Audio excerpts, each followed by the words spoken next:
What's up, everybody? Coming to you live from fabulous Las Vegas, Nevada, and by association, fabulous Phoenix, Arizona. You in Phoenix? I'm in Phoenix right now. Scottsdale. That's close enough.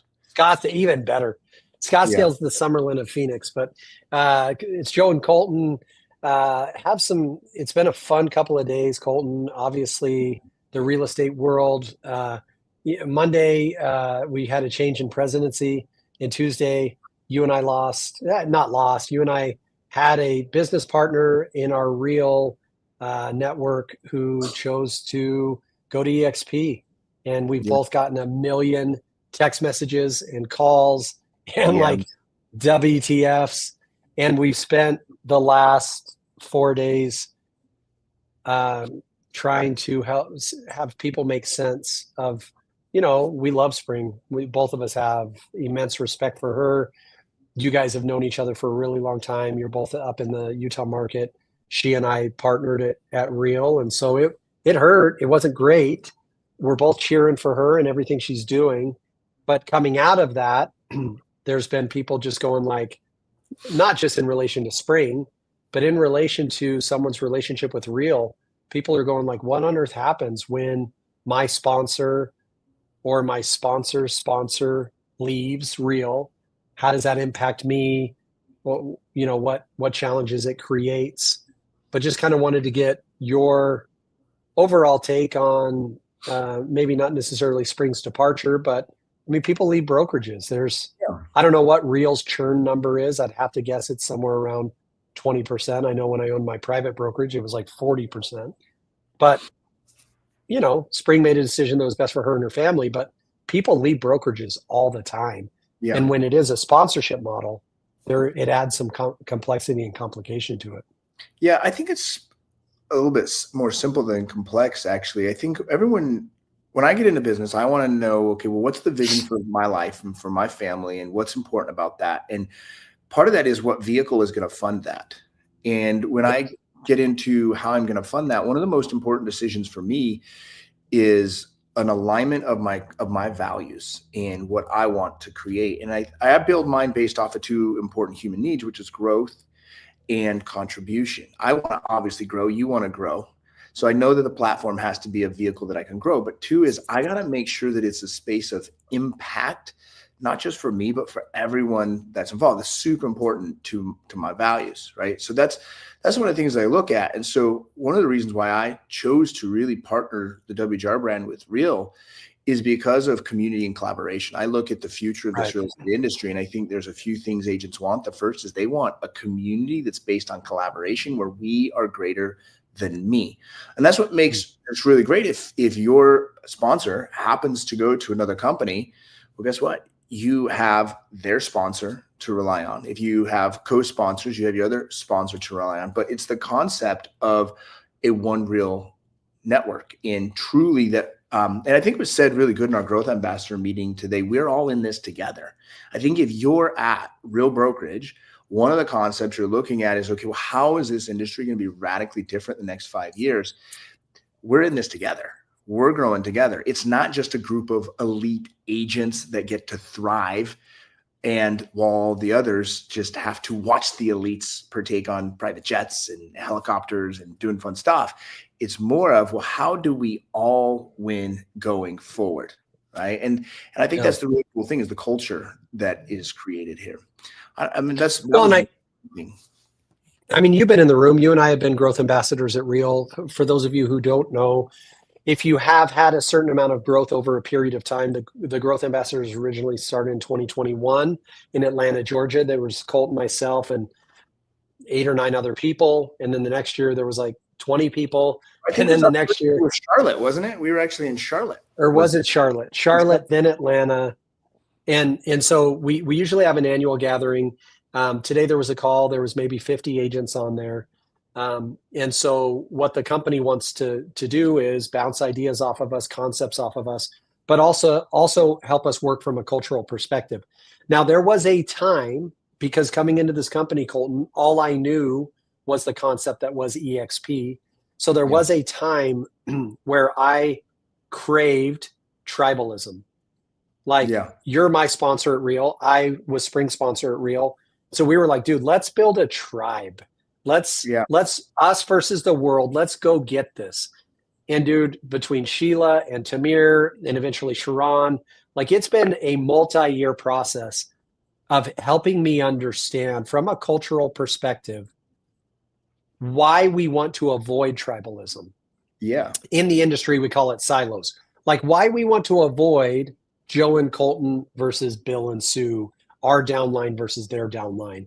And that Yeah. concept of one reel sounds, from the outsider's perspective, almost like a fairy tale.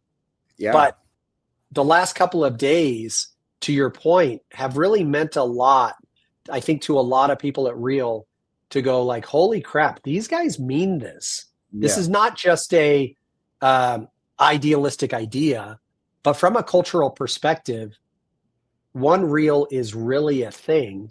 So I want to get your reaction to that. And then I want to talk about what is the cultural impact when a sponsor leaves. So maybe talk about that anti-tribalism, the one reel concept. Well, I think there's a couple things to touch on this. One is, and I mentioned this before we started going live, is that we have to be seriously acknowledging the future of this world and real estate specifically in technology. It's projected that 40% of jobs will be replaced by not necessarily just AI, but talented people that are utilizing AI. And we would be crazy to think that that's not happening in real estate. So if you look at your career next 3 years, 5 years, we know that half the realtors didn't even close a deal in the last 6 months. We are going to see a smaller group of realtors going forward into the future.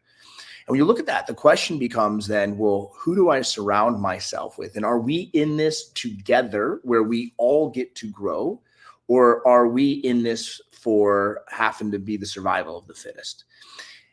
Now, it's interesting if you look at, and I don't know, I study a lot with Tony, is one of my mentors, Tony Robbins. And one of the things he talks about is tribalism is on the lower tier of social development, whereas the highest tier is the development of what's called oneness, where it's what I do to you, I actually do to myself. It's this concept of, rising tides raise all ships. So are we more focused on what my tribe gets versus the others? And so you better join with my tribe or you don't get this. Or is it better that we all rise together? And that's the way I believe not only this industry is going, but I think society, I think the millennial generation, the lower generation X, they crave community. They're tired of tribalism. They're tired of feeling like they either fit in or they don't fit in. And so I think that's the biggest thing to look forward to, is how is this going forward generationally in our industry, and how will technology affect that? And the question is, do you want to go in that together with a group that is greater than me, or do you want to partner with people that are not so much focused on that? And it all boils down to that cultural alignment. Yeah. I think there was another question you had on that as well, but I don't think I remember what it is now. Yeah. From a practical standpoint at Reel, what happens culturally when someone's sponsor leaves? So, I know when you came over to the company early enough, you have a sponsor. They're not overly active at Reel. And then the next line up is just corporate. So you've never really had a sponsor that's like, hey, man, let me put you under my wing and run with you. Yeah. So you've had to cross over to people who have no economic interest in your business other than, like, hopefully we all grow together and the stock rises. There's no rev share. Your rev share goes nowhere. Like no one really benefits from you. So what does it mean when somebody's like, holy crap, so-and-so was my sponsor, they're now gone, not from an economic perspective, but from a cultural perspective? Yeah. So I think one of the rules that I learn and I play by is proximity is power. And when I look at that, the question is who do I want to be in a proximity with? It's based on people that have the physical results that they have in their life. And I don't just mean economically. Yes, economically is important, but I mean on other aspects of their life. And I know one of the things that, like, a lot of people say that attracts me to you, Colton, is just the way you value family. Like, it's extremely, like, that's one of those nuances, right? And one of the things culturally that happens at Reel is it's treated like a family, right? Like, I know in this it's the easiest way to describe it. Where we lost a particular partner, it's kind of like a divorce, right? Like, there are some economic challenges that we have to go through and navigating. But ultimately, at the end of the day, it's like, okay, well, what about the rest of the family members? How are they dealing with this massive change, right? Like I know many agents have voiced with us in this particular situation. It's like, hey, look, this person, in referring to Spring, was like, they sold us on real brokerage, and now she's saying EXP is where the pros are. What am I, chopped liver, right? Like, and so what happens is these people want to feel a part of something, right? And what matters, in my opinion, is surrounding yourself with people that hear you, that see you, and validate the emotional chaos going inside. Because you and I both know, Greg or Joe, the future of this business is, or industry, is very uncertain, very, very, what really is going to happen. And so culturally, when a sponsor leaves, I wouldn't worry about that with real brokerage, because you got a bunch of other people. Like I know us, you, me, Amy, a bunch of us, even people outside of, our network, we're reaching in and saying, hey, how you feeling about this? Yeah. What thoughts do you have? We weren't selling people on, hey, this is why you should stay or go or whatever. We were saying, hey, how do you feel about this? What are your thoughts on this? What do you need support with? And I think that's the most powerful part culturally, is that when your sponsor happens to move a different direction because of their vision and their opportunities, rely on the people that are there to support you. And I have a belief, I support others and allow others to support me. And I think that's what this community is about, is supporting one another regardless of who your sponsor is. Well, and you just alluded to this. I'll give you guys kind of from a family tree perspective. Amy was in Spring sponsorship world. She happens to be in my sponsorship world and Colton sponsorship world. We're talking about Amy Youngren. As soon as this happened, from a cultural, holy crap, I'm in Spring's world, or if your sponsor is left in another aspect of the company, there's this, I now don't have a sponsor. Well, as soon as that took place, Amy Youngren immediately sprung into action. And she's not alone. To your point, other people have been reaching out as well. She literally is reaching out to everyone she knows that was in Spring's world that is not in Amy's sponsorship group, and just going like, dude, I'm here. Let's build, let's grow, let's make it happen. And part of her methodology is just the kindness of her heart, for sure. But she has economic interest in making sure that agents are happy and prosperous at Real from two ways. And the first way is every single agent at Real that's been plugged into Real for any amount of time has a vested interest in an ownership stake in the company. So if somebody reaches out to me that does good business, that they're not in my revenue share network, I have an interest in helping them continue to crush it at Real, because as their transaction count helps with corporate profitability, as the company is more profitable, as they help with some of our initiatives like Real Title and Real Wallet and Real Mortgage, the company becomes more profitable. And now as a shareholder, I would love to say I just always do it out of the kindness of my heart. But there are times where, somewhat selfishly, I step in to help somebody because I need them to succeed so I can succeed. So you are not left on an island, because from a cultural perspective, we're all here to help you. But ultimately, from an economic perspective, we're here to help you as well, because if you don't succeed, it hurts us all.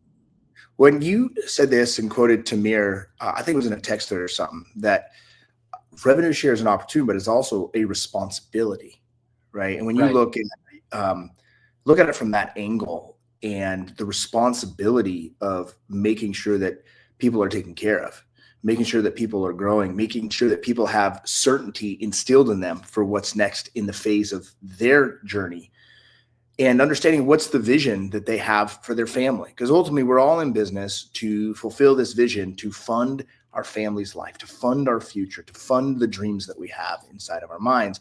And the number one thing that gets in the way of that is the fear, the worry, and the doubt. And so when we come together in the sense of, hey, look, here's the future of this industry, here's the next 1, 2, 3, 4, 5 steps, you can count on me. That becomes a valuable situation for the people we're partnered with. And you're right on the economic perspective. Why is that important for me? Because I have a family vision. Just like you said it, in a sense, I'm essentially, in a sense, it's a little bit selfish. I think it's self-interest in the sense of, I have a spouse, I have kids, I have parents. I have vision and goals and dreams and things. And I see this as the best vehicle possible for the future of real estate to be able to innovate and anticipate for what's next. Because I got to be honest, what's coming down the pipeline in the real estate industry is not sexy. It's not safe. It's not predictable like it used to be for the previous decade. And so I want to make sure that I'm partnered with a company that's focused on a few things, but one is technology. And when I look at that, I got to make sure that I'm helping agents make their lives more simple, more predictable, more certain.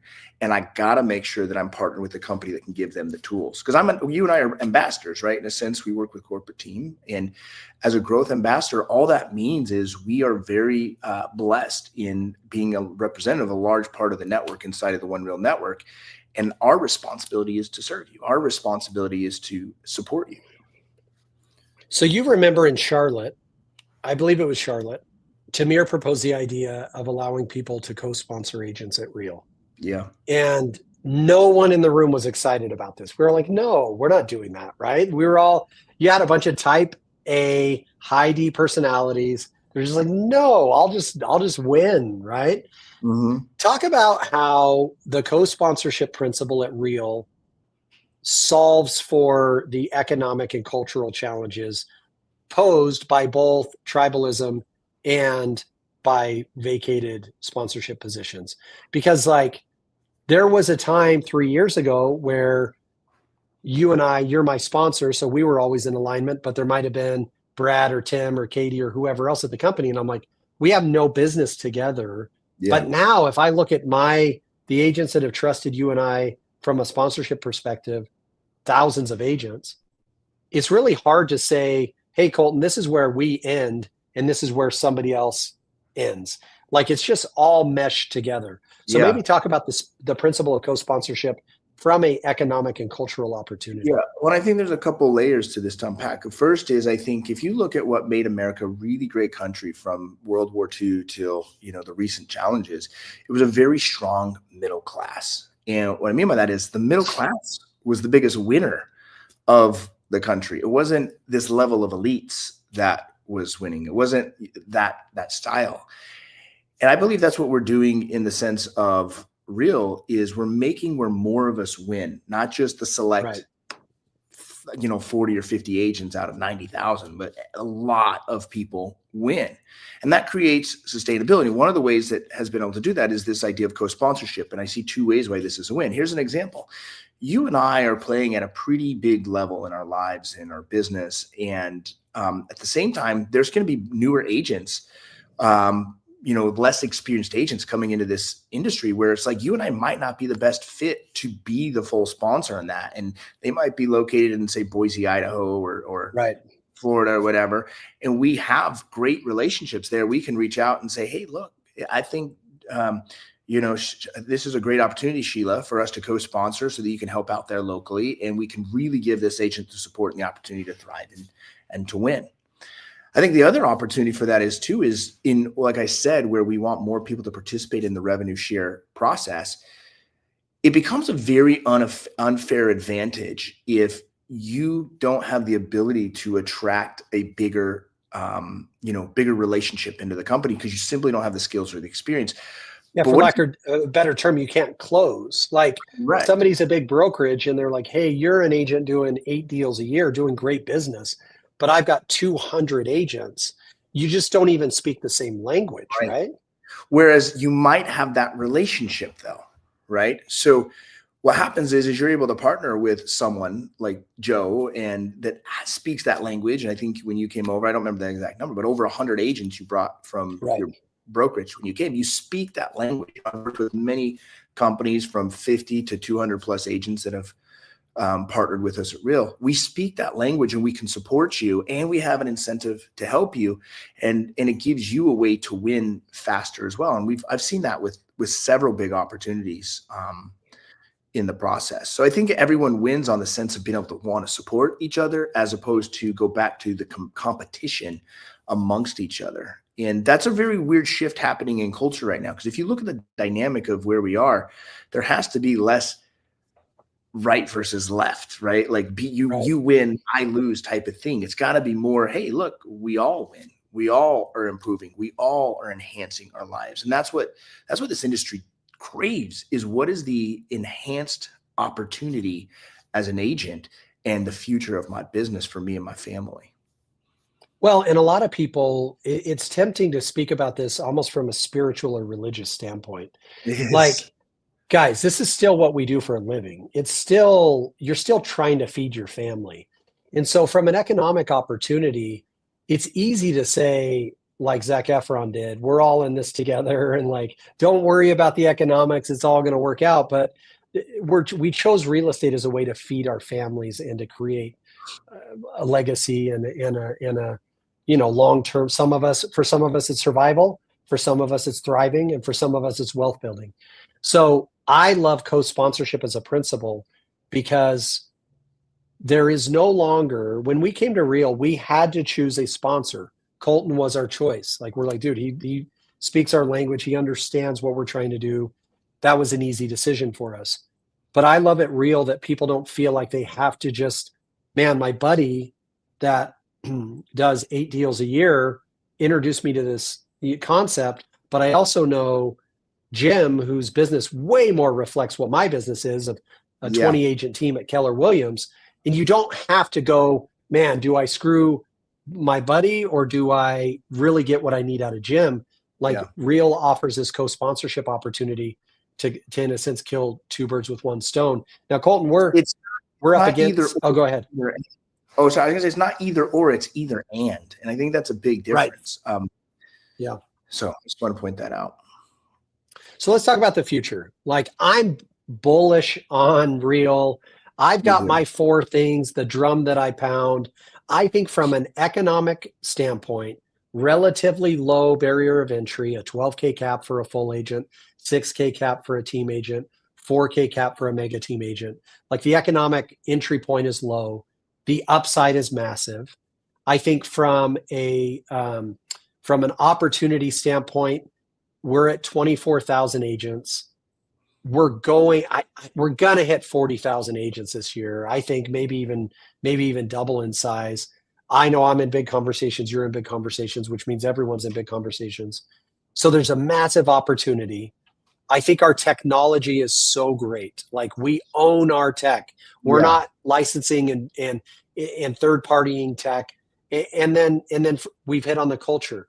Like, there may be a company who can say, well, if Real's opportunity is great at 24,000 agents, you can come to us with 500 agents. I'm not saying that someone can't take one of those 4 points, economics, opportunity, culture, technology, and say, well, our culture is great. We play pickleball together. Like, there's things that people could say, that they believe they have an opportunity or a one up us with. But I believe when you look at those 4 things, there is not a company in the world, which is evidenced by us being the fastest growing company in the world, that can compete with us. So in your perspective, Colton, why is the future Real? Why is this thing such a rocket ship? Well, I think those 4 points and where these 4 points take the real estate into the future. So Tony always harps on this when we're in meetings, business meetings, Tony Robbins. And number one thing is, if you want to master business in the future of this world, you have to master innovation. Like, that is an absolute must. But the second is, you got to master marketing. You got to master branding and attention. And what we've seen radically shift in the last decade is this idea of technology on what was used previous and what was used today. And I think one major thing we've seen happen is obviously social media, how we communicate to people today. You've got to master how you're getting your brand out on social media. But I think if we take the innovation side, we have to see that the biggest innovative opportunity in technology right now is artificial intelligence, hands down. Like, if you're not using artificial intelligence on a daily basis, within 6 to 12 months, you will be gone out of this industry, or any really quiet industry, I believe. But I think it's not just a matter of using technology. It's not just hopping on ChatGPT. It's a matter of, does your company have a language learning model technology? One that actually learns on itself about you and your business and the platform inside of it, so that you can process faster. And it's got to go to the level of what's called functionality, where it's not just used daily, but it is used as an entire function in your business. That's the future of this industry. And Real has that piece, right? Like, I think that's the biggest thing that you have to consider is AI will not replace realtors. Top realtors using AI will replace realtors. Yeah. Transactions are not going away. It represents 1/5 of the real estate industry. It's just a question of who's going to be controlling those transactions. And it's going to be those that are partnered with a real estate tech firm. I think the other thing you touched on is that growth aspect, right? I'm always touching on those 4 things, but the growth aspect, particularly the economics, is when you look at what the growth of this future is and it being asymmetrical, meaning if I'm right at the speed this is growing, the wind is in my sail to actually compress a decade into a few years because of the opportunity with Real. Like, I can't do that at any other company right now. I might be able to do it over a longer period, but I literally am able to compress time by being associated with this type of company on the timing of where it's at.